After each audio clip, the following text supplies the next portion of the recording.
Party सारी ताकत लगा करके विरोधी दल नुकसान नहीं पहुंचा सकते थे, वो गलत फैसले से, बीजेपी के दबाव में लिए गए फैसले से आज उत्तर प्रदेश में जहां 4 बार सरकार बनी हो वहां 1 एमएलए हो, ये उपलब्धि है।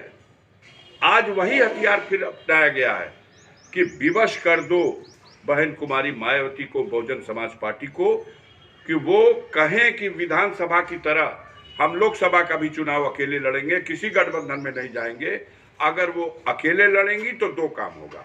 एक काम होगा, बहुजन समाज पार्टी का अस्तित्व उत्तर प्रदेश से समाप्त हो जाएगा। जो 10 एमपी जीत के थे लोकसभा में, वो गठबंधन से थे, और जब अकेले लड़ेंगी तो शून्य हो जाएंगी। तो एक मकसद उनका पूरा।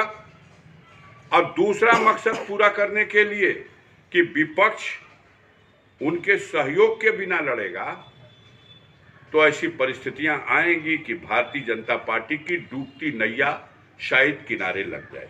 इसलिए सारी रणनीति इस पर निर्भर करती है कि बहुजन समाज पार्टी को अकेले लड़ने पर विवश कर दिया जाए। अब इसके लिए तमाम हथकंडे अपनाए जा रहे हैं। वो हथकंडा अपनाया गया है। अब बहुजन समाज पार्टी के लीडर से ये भी कहा जाएगा कि आप उत्तर प्रदेश में ऐसे कैंडिडेट लड़ाओ जिससे इंडिया के गठबंधन को क्षति पहुंचे।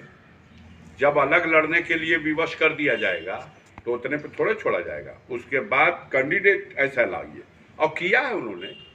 गाजीपुर में विधानसभा के चुनाव में 7 सीटें हैं, 7 में 2 रिजर्व हैं, जो एससी के लिए रिजर्व हैं। बची 5 सीट, 5 सीट में 3 सीट पर बीएसपी से सबड़ कैंडिडेट आए, यही गाजीपुर में, जंगीपुर में, सदर में और मोहम्मदाबाद में। अब बच गई 2, तो दोनों विधानसभा से 2 मुस्लिम कैंडिडेट आए, जहूराबाद से और दिलदार नगर से। जो ये प्रयास था कि वोट डिवाइड हो, माइनॉरिटी का भी वोट डिवाइड हो जाए, तो शायद भाजपा को सफलता मिल जाए। लेकिन अब वोटर भी तो चालाक हो गया। वोटर ने अपना फैसला दे दिया। भारतीय जनता पार्टी के खाते में शून्य। जिस बीएसपी की हम लोग चर्चा कर रहे हैं, इंडिया और एनडीए के लिए जरूरी या मजबूरी?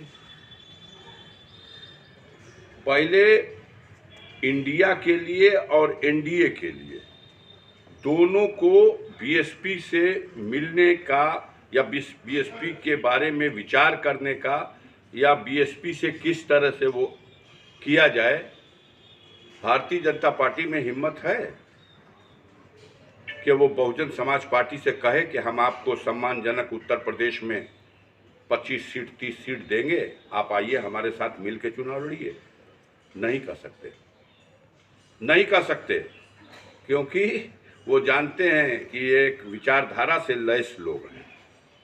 और आदरणीय बहन कुमारी मायावती जी बाबा साहब भीमराव अंबेडकर के उस मिशन को जो अधूरा है उसको पूरा करने का संकल्प लेके चल रही हैं। अगर हमसे मिलकर लड़ेंगी, फायदा हमको भी होगा और फायदा उनको भी हो जाएगा। उम्मीदें हैं अभी? नहीं, उम्मीद पे तो दुनिया कायम है। हम समझते हैं सारे कैडर, हम भी बसपा में रहे हैं, बसपा के सिंबल से इस सीट से लड़े और जीते हैं। दर्द मेरे सीने में भी है। तो क्या अफजल अंसारी इसके लिए पहल करेंगे कि? न, हम उस स्थिति में रह कहाँ गए, हम उस स्थिति में नहीं रहे। लेकिन जो लोग हैं अंदर, वो सारे लोग ये चाहते हैं कि बीएसपी भी इंडिया गठबंधन का हिस्सा बने, सम्मानजनक सीटें उसको मिले।